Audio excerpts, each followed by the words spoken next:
Hi everyone, how are you? I really hope you guys have an amazing days. Always stay safe and stay healthy. Perkenalkan saya dari kelompok 4 dan kelompok 4 beranggotakan saya sendiri Agnes Kristi, Acuin Handoko, Dewi Marcella, Hendra dan Sherina. Jadi pada video kali ini kami akan menjelaskan mengenai strategi keberlanjutan PT Ayam Jago Batam dalam ekspansi pasar luar negeri ke Malaysia, di mana tergabung dalam 4 mata kuliah, diantaranya yaitu ada bank dan lembaga keuangan lainnya, bisnis internasional, komunikasi etika dan bisnis, serta manajemen perubahan. Seperti yang telah saya singgung dalam judul yaitu mengenai ekspansi bisnis. Jadi dalam mendirikan ataupun menjalankan sebuah bisnis, baik itu usaha kecil maupun besar, manajemen strategis ini sangat perlu diketahui oleh si pengusaha. Kenapa bisa dikatakan begitu? Manajemen strategis merupakan penunjang ataupun penopang utama agar dapat terrealisasikannya tujuan dari usaha. Dan penerapan manajemen strategis ini juga sangat banyak serta dilakukan secara terus-menerus agar suatu saat dapat menghasilkan efisiensi perusahaan yang lebih baik lagi ke depannya, serta dapat meningkatkan profit pada perusahaan. Dan salah satu strategi dalam manajemen strategis yang dapat dibahas dalam analisa ini yaitu mengenai ekspansi bisnis. Ekspansi bisnis merupakan aktivitas memperluas usaha yang dapat dilihat dari penemuan pasar baru dan peningkatan perekonomian, dan ekspansi bisnis ini bertujuan untuk banyak hal dan pengusaha melakukannya itu untuk memperluas usaha dan memperbesar usaha mereka. Dan dalam melakukan ekspansi ini juga diperlukan berbagai persiapan yang sangat matang agar dapat terlaksana secara efektif. Ekspansi bisnis merupakan aktivitas memperluas usaha yang dapat dilihat dari penemuan pasar baru dan peningkatan perekonomian. Dan tujuan ekspansi bisnis itu sangat beragam, akan tetapi pengusaha melakukannya untuk memperluas dan memperbesar usaha mereka. Dan di dalam mempersiapkan ataupun melakukan ekspansi ini perlu diketahui banyak hal yang dilakukan, dan hal yang dipersiapkan juga sangat matang agar dapat terlaksana secara efektif. Dan contohnya aspek-aspek yang berpengaruh di sini terdapat penyusunan strategi, kegiatan bisnis, strategi penetapan harga, jenis kegiatan bisnis yang ingin dilaksanakan, penambahan modal bisnis, serta pengelolaan dari perubahan perusahaan menjadi hal-hal yang perlu dipertimbangkan oleh si pengusaha. Dan hal-hal tersebut dianggap penting, baik atau tidaknya ekspansi. Dan untuk memahami lebih dalam aspek dan pengaruh apa saja di dalam analisa ini, kami mengambil salah satu contoh dari perusahaan PT Ayam Jago Batam. Sedikit review mengenai PT Ayam Jago Batam, mereka itu perusahaan pemasok gula merah di Batam dan mereka telah berdiri kurang lebih selama 10 tahun.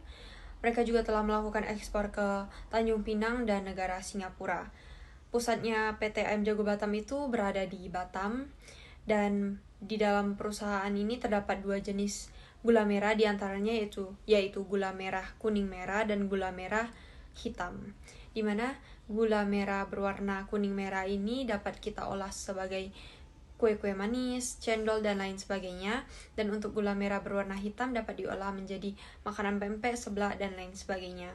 Jadi tujuan ekspansi kami itu ke negara Singapura. Kenapa kami memilih negara Singapura? Karena terdapat 2 faktor yang sangat mendekati, diantaranya itu pertama, budaya Malaysia itu sangat agak memiliki kemiripan yang sama dan lumayan cukup dekat dengan Indonesia. Jadi sebagai penulis kami merasa ini merupakan negara yang cocok untuk dijadikan sebagai ekspansi gula merah ke negara Malaysia. Dan mereka juga, masyarakat di sana juga mau mengkonsumsi gula merah dan mengolah beberapa makanan dengan bahan gula merah juga. Dan faktor kedua yaitu letak geografis yang dekat. Jadi dengan memikirkan segala pertimbangan lokasi yang dekat, jadi kami memilih ekspansi ke negara Malaysia.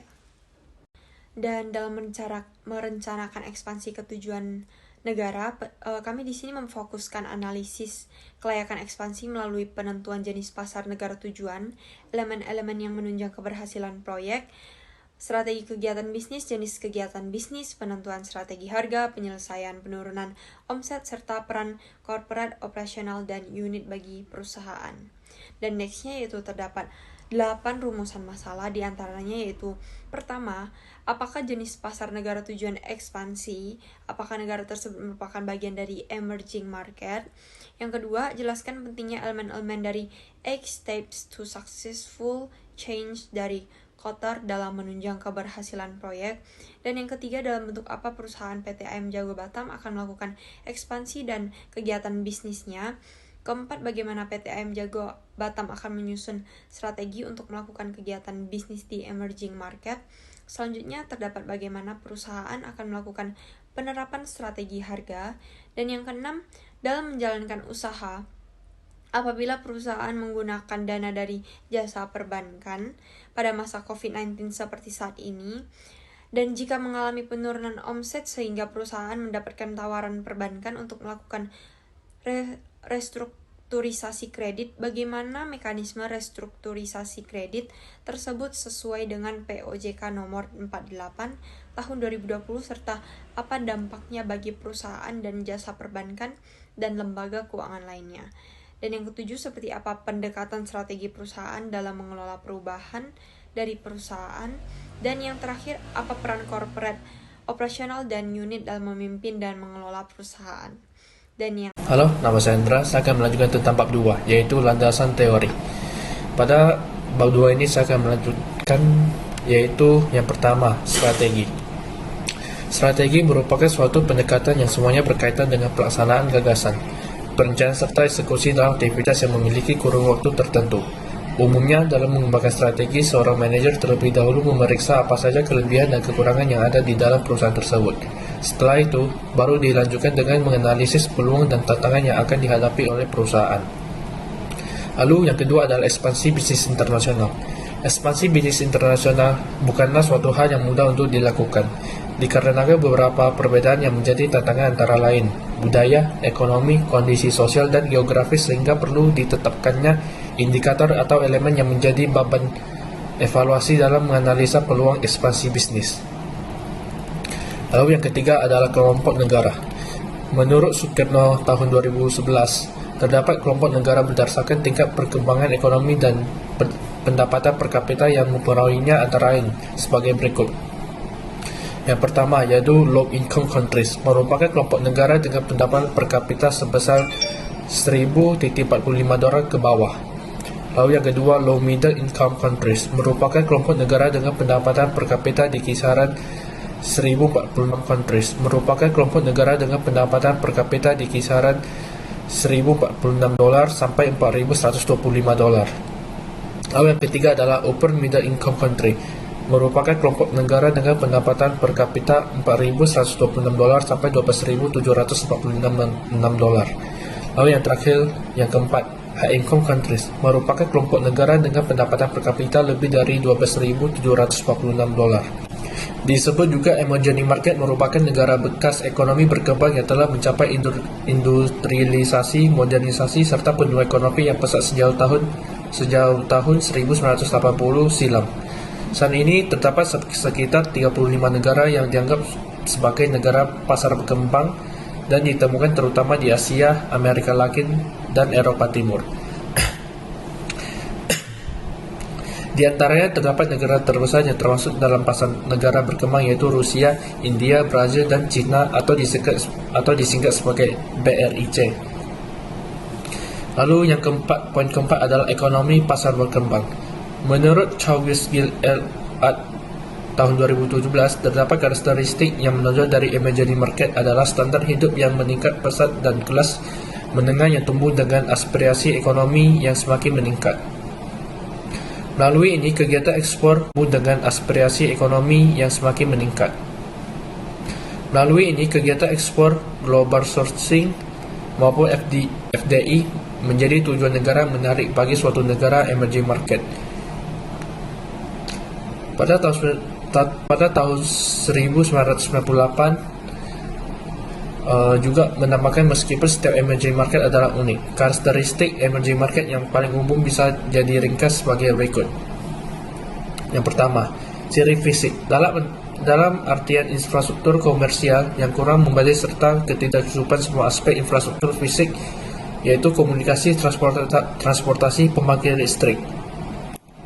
Lalu yang kedua adalah ciri-ciri sosial politik yang meliputi ketidakstabilan politik, hukum yang tidak memadai, kerangka kerja, disiplin sosial yang lemah, dan tingkat teknologi yang berkurang. Selain unik, karakteristik budaya. Yang ketiga yaitu karakteristik ekonomi. Dalam pengertian pendapatan pribadi yang terbatas, dikendalikan secara terpusat mata uang dengan peran berpengaruh pemerintah dalam kehidupan ekonomi. Di samping diungkapkan lainnya dalam mengelola proses transisi ke ekonomi pasar. Selain itu, pada tahun 2000 oleh Hartono menjelaskan bahwa terdapat kondisi-kondisi perdagangan di dalam kelompok-kelompok negara utama, di antaranya anti-antara. Di samping diungkapkan lainnya dalam mengelola proses transisi ke ekonomi pasar. Selain itu, pada tahun 2000 oleh Hartono menjelaskan bahwa terdapat kondisi-kondisi perdagangan di dalam kelompok-kelompok negara utama, di antaranya yaitu yang pertama industri, advanced economy sangat maju, developing economy kurang bagus, dan emerging market berkembang cepat. Lalu yang kedua kompetisi, advanced economy besar dan kuat, developing economy terbatas, dan emerging market moderat tapi meningkat. Yang ketiga, rintangan perdagangan. Advanced economy minimal, developing economies moderat sampai tinggi, dan emerging market liberalisasi dengan cepat. Yang keempat yaitu volume perdagangan. Advanced economy tinggi, developing economy rendah, dan emerging market tinggi. Yang kelima adalah FDI ke dalam inward. Advanced economy tinggi, developing economy rendah, dan emerging market moderat sampai tinggi. Menurut Hartono pada tahun 2014, ekonomi pasar berkembang atau emerging market saat ini menjadi objek yang menarik untuk dilakukan kegiatan bisnis internasional. Beberapa alasan yaitu sebagai berikut. A. Emerging market merupakan target pasar internasional. Pasar emerging market telah menjadi pasar sasaran yang penting untuk berbagai macam produk dan layanan. Hal ini dikarenakan negara alasan yaitu sebagai berikut. A. Emerging market merupakan target pasar internasional. Pasar emerging market telah menjadi pasar sasaran yang penting untuk berbagai macam produk dan layanan. Hal ini dikarenakan negara-negara dalam emerging market ini telah menggunakan pangsa impor dunia mereka dalam beberapa tahun terakhir ini. Lalu, yang kedua adalah pasar emerging market sebagai basis manufaktur bisnis internasional. Pasar emerging market ini telah menjadi rumah bagi tenaga kerja berupa rendah namun berkualitas tinggi untuk operasi manufaktur dan berkaitan. Selain itu, beberapa negara emerging market memiliki cadangan besar bahan-bahan mentah dan sumber daya alam. Oleh karena itu, emerging market telah menjadi fokus bisnis internasional terutama dalam hal manufaktur. Yang ketiga adalah pasar emerging market merupakan destinasi sumber daya internasional. Pasar negara emerging market memiliki sumber daya yang sangat berlimpah dan bertambah dari hari ke hari. Hal ini menjadikan emerging market sebagai pusat kegiatan outsourcing dan global sourcing bagi negara-negara di dunia. Selanjutnya yaitu Hartono pada tahun 2014 menampakkan bahwa emerging market juga memiliki resiko dan tantangan sendiri antara lain yaitu A. Ketidakstabilan politik. Hal ini dikaitkan dengan korupsi dan kerangka hukum yang lemah sehingga dapat menghambat investasi yang masuk dan pengembangan lingkungan bisnis yang dapat diandalkan. 2014 menampakkan bahwa emerging market juga memiliki resiko dan tantangan sendiri antara lain yaitu A. Ketidakstabilan politik. Hal ini dikaitkan dengan korupsi dan kerangka hukum yang lemah sehingga dapat menghambat investasi yang masuk dan pengembangan lingkungan bisnis yang dapat diandalkan. Didukung juga dengan tidak adanya kepercayaan atau kelola konsisten dari wewenang pemerintah yang dikawal sehingga dapat menambah biaya bisnis, meningkatkan risiko dan mengurangi kemampuan perusahaan untuk meramalkan kondisi bisnis usahanya. B. Perlindungan kekayaan intelektual yang lemah. Banyak negara emerging market yang tidak memiliki undang-undang yang kuat untuk melindungi kekayaan intelektual. Bahkan ketika undang-undang tersebut ada kemungkinan tidak ditegakkan, keadilan sangat lambat ataupun proses pengadilan yang mungkin sangat lambat. Oleh karena itu, hal ini menjadi risiko yang cukup berpengaruh dalam bisnis internasional di negara emerging market ini. C. Infrastruktur fisik yang buruk. Di negara maju, jalan yang berkualitas tinggi memiliki sistem drainase, selokan, dan utilitas listrik dianggap biasa saja. Namun di emerging market, infrastruktur fisik dasar seperti itu justru masih belum selesai dan masih dalam tahap pengembangan, sehingga cukup beresiko untuk menjalankan bisnis secara internasional di negara emerging market ini. Yang keempat yaitu kesediaan dan kualifikasi mitra usaha. perusahaan multinasional negara emerging market ini. Yang keempat yaitu kesediaan dan kualifikasi mitra usaha. Perusahaan multinasional sering mencari aliansi dengan perusahaan lokal yang berkualifikasi baik di negara-negara yang ditangani dengan kerangka hukum dan politik yang tidak memadai. Melalui hal ini, perusahaan asing dapat mengakses pengetahuan pasar lokal, membangun jaringan pemasok dan distributor, serta mengembangkan kontrak utama pemerintah. Walaupun begitu, mitra usaha yang kualitas baik dan dapat memberikan keuntungan seperti itu tidak selalu tersedia di emerging market, terutama pada pasar yang kecil. Yang terakhir yaitu birokrasi dan lemahnya transparansi. Aturan dan persyaratan administrasi yang berlebihan dapat menyulitkan segala kegiatan bisnis. Selain itu, birokrasi yang berlebihan juga mengakibatkan transparansi menjadi berkurang dan beresiko. Selanjutnya 2.5 memimpin perubahan. John Carter 2012 menyatakan bahwa ia di dalam memimpin suatu perubahan yang dibutuhkan masih bisa terhenti karena budaya yang terfokus ke dalam birokrasi yang melumpuhkan, politik parokial, tingkat kepercayaan yang rendah, kurangnya kerja tim, sikap arogan, kurangnya kepemimpinan dan dalam manajemen menengah, dan ketakutan manusia secara umum akan hal-hal yang tidak diketahui. Dalam banyak situasi, peningkatannya mengecewakan dan pembantaian itu mengerikan. Dengan sumber daya yang terbuang percuma dan karyawan yang kelelahan, ketakutan, atau frustasi. Melalui ini, mereka mengungkapkan terdapat 8 langkah model dalam memimpin suatu perubahan, di antaranya yaitu: yang pertama, create a sense of urgency. Seorang pemimpin akan mengambil tindakan yang menarik perhatian pemangku kepentingan organisasi yang kritis. Setelah itu, pemimpin menjelaskan pentingnya melakukan perubahan secara cepat terhadap kondisi yang ada. Dan pemimpin menciptakan rasa urgensi. Mereka mengingatkan organisasi bahwa perubahan harus terjadi dan pemimpin juga mulai mempersiapkan organisasi untuk proses perubahan. Ketika para pemimpin menciptakan rasa urgensi, mereka mengingatkan organisasi mengapa perubahan harus terjadi. Urgensi penting karena perubahan organisasi yang berarti tidak dapat terjadi tanpa kerjasama dan dari para pemangku kepentingan yang terkena dampak. Inilah sebabnya mengapa menciptakan rasa urgensi untuk perubahan yang dibutuhkan adalah langkah pertama yang harus diambil pemimpin untuk mendapatkan kerjasama antara manajemen dan karyawan. Ada beberapa langkah yang diambil pemimpin untuk menciptakan rasa urgensi dan mendapatkan komitmen dari manajer, karyawan, dan pemangku kepentingan lainnya. Di antaranya yaitu: yang pertama, menunjukkan keseriusan komitmen kepemimpinan untuk perubahan yang akan datang dengan menghilangkan pemborosan yang nyata. Yang kedua, berbagi kabar buruk dengan organisasi. Yang ketiga, mewajibkan manajer dan karyawan untuk berbicara langsung secara teratur dengan pemasok, pelanggan, dan pemangku kepentingan lain yang tidak senang untuk memahami kekhawatiran mereka. Yang keempat, berbagai data ke seluruh organisasi yang mendukung klaim bahwa perubahan itu perlu. Yang terakhir itu memastikan keputusan organisasi dan tindakan manajemen sesuai dengan komunikasi perubahan. Yang kedua, create the winning coalition.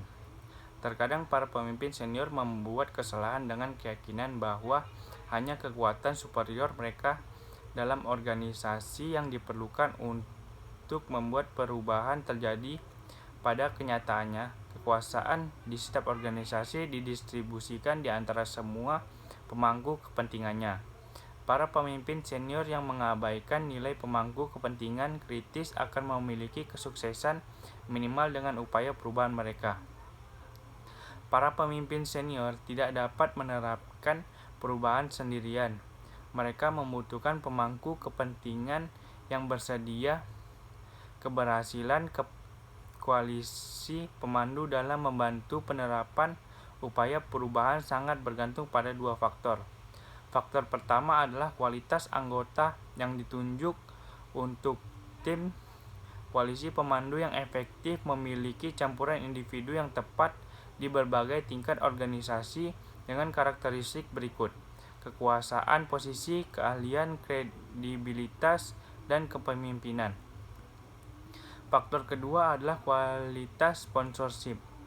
Dengan dukungan berkelanjutan dan perhatian yang diberikan kepada koalisi, penting untuk memberdayakan koalisi dengan kekuatan organisasi yang cukup untuk memimpin perubahan dan menjaganya tetap pada target melalui berbagai tahapannya, dan juga harus tetap terlibat dengan koalisi. Pentingnya faktor kedua ini kadang-kadang diminimalkan, dan ini sering menyebabkan upaya-upaya perubahan organisasi yang gagal. Yang ketiga, develop a strong vision and strategy. Visi dan strategi memberikan gambaran kepada organisasi seperti apa masa depan setelah perubahan diterapkan. Ini memberi tahu pemangku kepentingan organisasi mengapa mereka harus melepaskan masa lalu, berkorban dan bekerja keras di masa sekarang, dan mengikuti kepemimpinan senior ke masa depan. Jika dilakukan dengan benar, visi dan strategi perubahan menciptakan gambaran masa depan yang masuk akal dan menarik yang memberikan panduan untuk mengambil keputusan organisasi. Yang keempat, communicate the vision. Tujuan dalam mengkomunikasikan visi perubahan adalah membuat yang kompleks menjadi sederhana. Ketika memikirkan tentang pesan komunikasi perubahan sendiri, jangan biarkan pesan itu dipenuhi dengan fakta, metrik, studi penelitian, tren bisnis, dan lain-lain. Semua sumber informasi ini tentunya memiliki tempatnya dalam upaya perubahan, tetapi bukan merupakan pesan inti dari visi perubahan. Gunakan data yang baik untuk mendukung pesan perubahan, bukan memenuhinya. Hal yang diperlukan dalam mengkomunikasikan visi adalah: yang pertama, mengkomunikasikan visi perubahan harus menggunakan kesederhanaan dan pengulangan. Kesederhanaan dan pengulangan menumbuhkan pemahaman dan retensi. Yang kedua, komunikasi visi perubahan harus dua arah. Yang ketiga, komunikasi visi perubahan mencakup partisipasi berkelanjutan dan partisipasi berkelanjutan dari. Yang kelima, empower broad-based action. Memberdayakan tindakan berbasis luas diperlukan. Banyak upaya perubahan yang gagal karena kurang memperhatikan langkah ini, dan akibatnya upaya perubahan terhenti pada tahap awal pelaksanaannya. Memberdayakan tindakan berbasis luas sangat penting untuk keberhasilan setiap upaya perubahan, karena ikatan dalam organisasi untuk mempertahankan status quo sangat kuat. Seiring waktu, prosedur, sistem, dan struktur organisasi ditetapkan untuk mendukung status quo. Selanjutnya, sistem penghargaan, pengukuran kinerja, kinerja karyawan, dan pengembangan keterampilan organisasi semuanya mendukung status quo. Mengingat dinamika ini, upaya komunikasi saja tidak cukup untuk membuat perubahan signifikan yang bertahan lama dalam organisasi. Yang keenam, generate short-term wins. Kemenangan jangka pendek adalah peningkatan organisasi yang dapat diterapkan dalam 6 hingga 18 bulan. Kemenangan jangka pendek yang efektif bukanlah tipu muslihat. Ini merupakan peningkatan organisasi yang signifikan. Kemenangan jangka pendek harus memenuhi 3 kriteria, yaitu: yang pertama, keberhasilan harus jelas. Yang kedua, itu harus terlihat di seluruh organisasi. Yang ketiga, ini harus jelas terkait dengan upaya perubahan. Untuk menggunakan kemenangan jangka pendek, perlu mengidentifikasikan upaya organisasi yang layak yang memenuhi 3 kriteria untuk kemenangan jangka pendek yang efektif. Ini bisa menjadi upaya organisasi singkat yang menghasilkan penghematan biaya yang signifikan, peningkatan pendapat, prosedur yang sederhanakan, penggunaan teknologi yang ada secara lebih efektif. Yang ketujuh, consolidate gains and implement more change. Pada tahap ini, godaan untuk mundur dan kurang terlibat dalam upaya perubahan bisa jadi besar.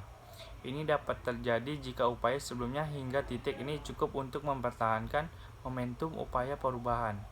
Alasan mengapa tidak dapat mundur dari sponsor aktif untuk upaya perubahan yaitu yang pertama, seiring waktu organisasi mengembangkan banyak proses, koneksi internal, dan prosedur antar departemen. Yang kedua, pada titik tertentu, mungkin ada alasan yang sah untuk semua ketergantungan ini. Yang ketiga, namun seiring berjalannya waktu, beberapa ketergantungan tidak lagi diperlukan dan karena mereka saat ini ada, mereka mewakili hambatan nyata untuk setiap upaya perubahan karena mereka mendukung status quo. Melalui komunikasi dan tindakan, dapat mempertahankan tingkat urgensi yang tinggi untuk upaya perubahan. Dengan menggunakan kekuatan organisasi, dapat mensponsori penghapusan ketergantungan yang tidak perlu dan mengkomunikasikan mengapa cara masa lalu untuk melakukan hal-hal tertentu dalam organisasi tidak lagi dapat digunakan untuk masa depan. Mitra dalam upaya ini terus menjadi koalisi pemandu. Mereka pada gilirannya harus bekerja dengan manajer lain dalam organisasi untuk mengidentifikasikan dan menghilangkan ketergantungan yang tidak perlu. Yang kedelapan ada answering change in the culture. Beberapa hasil lebih buruk bagi organisasi daripada mencurahkan sumber daya dan waktu yang signifikan untuk upaya perubahan kelembagaan hanya agar perusahaan kembali ke cara lamanya dalam melakukan sesuatu. Hasil ini merusak moral karyawan dan menumbuhkan sinemisme. Hal ini juga membuat karyawan dan manajer tingkat bawah kurang berkomitmen pada inisiatif organisasi besar berikutnya yang diingin sponsori oleh kepemimpinan senior. Untuk melakukan perubahan dalam budaya, upaya perubahan itu sendiri pasti membawa hasil yang positif bagi organisasi. Dengan upaya perubahan yang berhasil, kepemimpinan senior kemudian dapat melabuhkan perubahan dengan membahas keunggulan perubahan baru dan menjelaskan dengan jelas manfaat yang mereka bawa. Setelah kepemimpinan senior mendukung pencapaian upaya perubahan, mereka harus bekerja dengan koalisi pemandu dan manajer lain dalam hal berikut. Yang pertama, mengidentifikasikan norma dan nilai yang mendukung perubahan. Yang kedua, memastikan proses seleksi, promosi, dan suksesi menyaring bakat sesuai dengan norma dan nilai baru. Yang ketiga, memodifikasi proses seleksi. Yang ketiga, memodifikasi program penghargaan agar selaras dengan norma dan nilai baru. Yang keempat, melengkapi kegiatan pelatihan dan pengembangan untuk memasukkan keterampilan dan kompetensi yang terkait dengan perubahan. Yang kelima, memodifikasi dan menghilangkan proses dan prosedur organisasi yang tidak mendukung perubahan.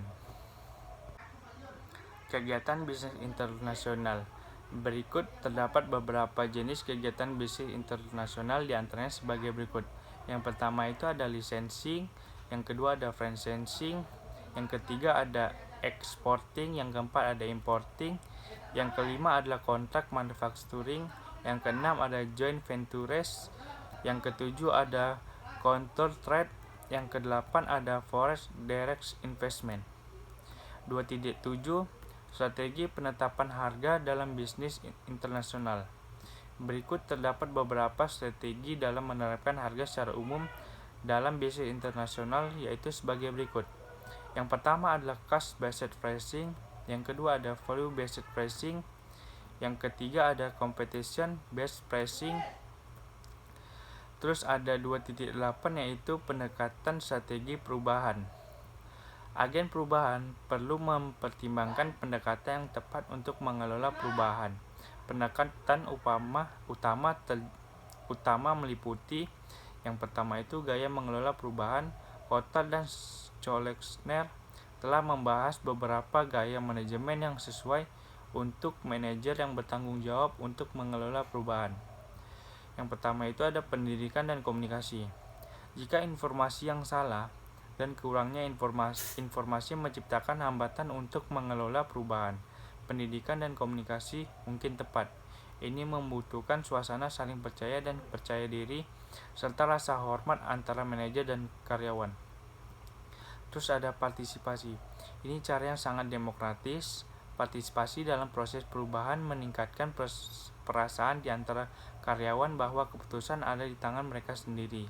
Mereka menyadari bahwa proses perubahan adalah suatu keharusan. Itu ada inventasi. Pendeklarasian merupakan aspek penting dari metode ini. Agen perubahan mempertahankan koordinasi dan otoritas untuk proses tersebut, tetapi mendeklarasikan aspek lain dari proses perubahan. Sponsor perubahan mempertahankan kontrol keseluruhan dan memastikan bahwa selanjutnya intervensi pendelegasian merupakan aspek penting dari metode ini. Agen perubahan mempertahankan koordinasi dan otoritas untuk proses tersebut, tetapi mendeklarasikan aspek lain dari proses perubahan. Sponsor perubahan mempertahankan kontrol keseluruhan dan memastikan bahwa kemajuan dipantau dan peningkatan ditunjukkan. Sponsor perubahan mempertahankan kendali keseluruhan dan memastikan bahwa kemajuan dipantau dan peningkatannya ditunjukkan. Selanjutnya ada paksaan atau dekret. Paksaan atau dekret adalah penerapan perubahan atau dikeluarkannya arahan tentang perubahan. Ini adalah penggunaan kekuasaan secara eksplisit. Pemaksaan adalah gaya yang paling tidak berhasil dalam mengelola perubahan terkecuali dalam keadaan krisis atau kebingungan. Yang kedua itu ada taktik manajemen perubahan yang meliputi. Yang pertama itu perubahan dalam rutinitas organisasi, aktivitas simbolik dalam mengelola perubahan, ada wawancara seleksi, ada perilaku agen perubahan sendiri. Terus ada bahasa yang digunakan oleh agen perubahan. Dan yang berikutnya adalah menyusunkan strategi kegiatan bisnis di emerging market. Berdasarkan analisis yang dilakukan oleh penulis, strategi kegiatan bisnis yang dapat dilakukan oleh PT Ayam Jago Batam untuk masuk ke dalam negara Malaysia yang merupakan emerging market adalah sebagai berikut. Yang pertama adalah melakukan penelitian, dan yang kedua adalah membentuk organisasi, yang ketiga adalah bangun hubungan dengan pebisnis lokal, yang keempat mempelajari sistem hukum dan pajak negara tujuan, dan yang kelima adalah melakukan strategi layanan dan pemasaran. Para PT Ayam Jago Batam dan menganggap penting untuk mewujudkan visi perusahaan untuk menjadi pemasok yang terpercaya dan berkualitas di dunia. Dan yang kelima adalah menyingkirkan hambatan dalam proses.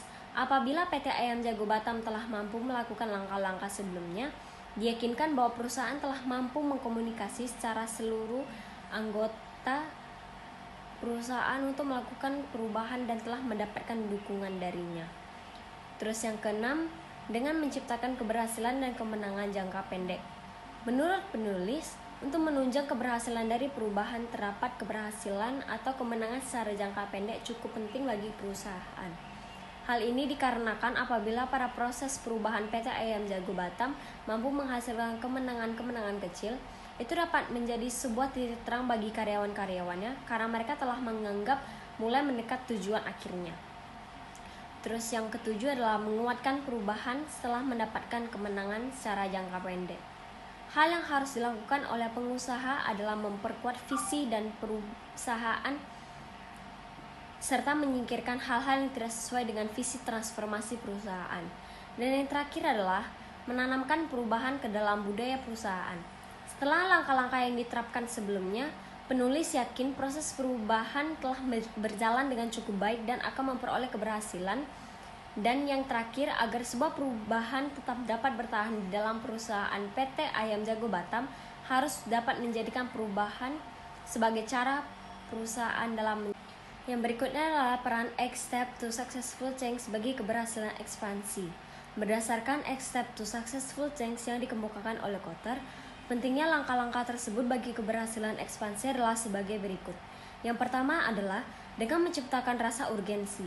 Dalam menjalankan usaha, memiliki rasa urgensi sangat penting karena menjadi sebuah pedoman dari sensitivitas perusahaan untuk melakukan perubahan. Menurut Kotter, apabila tingkat urgensi telah mencapai 75%, maka hal tersebut menyatakan perusahaan harus melakukan perubahan karena telah menjadi sebuah kebutuhan bagi perusahaan agar memperoleh keberhasilan. Yang kedua adalah menciptakan koalisi kepemimpinan sama seperti poin pertama.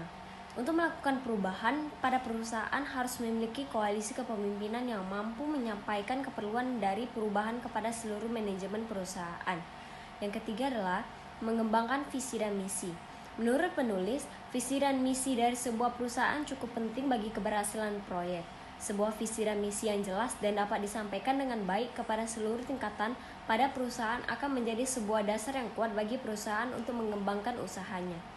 Dan yang keempat adalah mengkomunikasikan visi perubahan secara jelas. Selain dari koalisi kepemimpinan yang mampu menyampaikan keperluan dari sebuah perubahan, hal yang tidak kalah penting adalah menciptakan visi untuk melakukan perubahan pada PT. Jenis kegiatan bisnis perusahaan di negara Malaysia. Yang pertama adalah ekspor dan yang kedua adalah lisensi. Jenis strategi harga yang diterapkan perusahaan untuk menetapkan harga jual produk pada negara Malaysia, PT M Jago Batam menggunakan dua jenis strategi. Harga sebagai pedoman untuk menentukan harga penjualan, antara lain yang pertama adalah cost plus pricing method. Metode penghargaan produk ini merupakan metode dengan menetapkan harga jual berdasarkan total biaya yang dikeluarkan perusahaan agar produk sampai pada tahap siap untuk diperjualbelikan, ditambah dengan pendapatan laba yang ditetapkan oleh PT M Jago Batam. Dan yang kedua adalah perceived value fixing.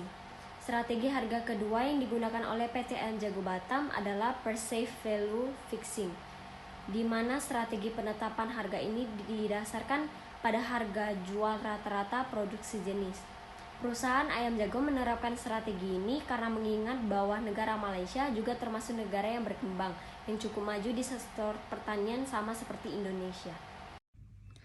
Dari hasil analisis dan pembahasan yang telah dilakukan sebelumnya, kelompok kami dapat memperoleh kesimpulan bahwa yang pertama, negara Malaysia termasuk ke dalam negara emerging markets karena negara Malaysia masih berupa negara berkembang. Hal itu bisa dilihat dari pendapatan per kapitanya yang masih rendah dan juga indeks perkembangan manusianya yang masih di bawah negara maju. Hasil dari analisis juga menunjukkan 8 steps to successful change by Kotter sangat menunjang keberhasilan PT Ayam Jago Batam untuk melakukan ekspansi ke negara Malaysia karena diyakinkan bahwa dengan menerapkan langkah-langkah tersebut, perusahaan mampu meyakinkan dampak baik dari perubahan tersebut kepada seluruh anggota perusahaan dan menjadikan perubahan tersebut sebagai bagian dari budaya yang harus dilakukan oleh perusahaan. Strategi kegiatan bisnis yang bisa dilakukan oleh PT Ayam Jago Batam untuk melakukan kegiatan bisnis di negara asing adalah melakukan penelitian, itu membentuk organisasi, kemudian membangun hubungan dengan pebisnis lokal, serta mempelajari sistem hukum dan pajak negara tujuan, dan yang terakhir memasarkan layanan dan produk dari perusahaan. Jenis kegiatan bisnis yang bisa dilakukan oleh PT Ayam Jago di negara Malaysia terbagi menjadi dua. Yang pertama adalah ekspor dan yang kedua adalah licensing. Strategi penetapan harga yang dapat dilakukan oleh PT Ayam Jago Batam di negara asing adalah metode cost plus pricing dan metode perceived value fixing. Penyesuaian penetapan harga tersebut dapat memastikan perusahaan untuk memperoleh keuntungan yang diinginkan, namun tetap memiliki harga jual yang mampu bersaing dengan kompetitor lain. Mekanisme restrukturisasi kredit yang berdasarkan POJK nomor 48 tahun 2020 menjelaskan dan juga memberikan serangkaian kebijakan yang dikeluarkan oleh OJK untuk mengatasi dampak buruk dari perkreditan yang terjadi akibat penyebaran virus COVID-19. Dan sebelum memberikan restrukturisasi kredit kepada nasabah dari pihak bank, akan melakukan penilaian terhadap nasabah. Nasabah yang sesuai dengan kriteria akan melakukan restrukturisasi kredit dengan berbagai tawaran seperti perpanjangan jangka waktu kredit, pembayaran bunga kredit, pengurangan tunggakan pokok, penurunan suku bunga, dan penambahan fasilitas kredit. Dari restrukturisasi yang diberikan kepada debitur dapat memberikan dampak yang baik maupun yang kurang baik bagi debitur maupun pihak bank. Dari segala perubahan yang ada, perusahaan akan melakukan pendekatan strategi aliran preskriptif dengan melihat bahwa strategi perubahan yang dilakukan selama ekspansi merupakan strategi yang terkontrol dan disengaja. Artinya, perusahaan akan merumuskan strategi perubahannya, kemudian menyampaikan perubahan tersebut kepada seluruh anggota perusahaan sehingga perubahan yang terjadi merupakan perubahan yang ada dalam kendali perusahaan dan sesuai dengan visi dari perusahaan tersebut. Kesimpulan yang terakhir adalah komponen corporate, operasional, dan unit menyajikan peran yang berbeda-beda dalam perubahan perusahaan, di mana corporate sebagai pembentuk dan pendukung dari perubahan, dan operasional menjadi pengoperasian terutama dari perubahan, dan unit sebagai penggabungan dari perusahaan agar terjadi keberhasilan perubahan. Dari analisis yang telah dilakukan juga, kelompok kami memperoleh saran yang dapat diberikan kepada perusahaan, yaitu PT Ayam Jago Batam dapat mempertimbangkan hasil analisis dari penulis sebagai referensi untuk melakukan ekspansi ke negara Malaysia di waktu yang akan datang. Dan bagi mahasiswa, sebaiknya dapat melakukan analisis perencanaan ekspansi pada perusahaan lain dan negara tujuan yang berbeda agar dapat memperkuat hasil analisis yang telah dilakukan oleh penulis. Sekian dari kelompok kami, semoga bermanfaat. Terima kasih. Sekian presentasi dari kelompok kami, maaf bila ada salah kata. Thank you.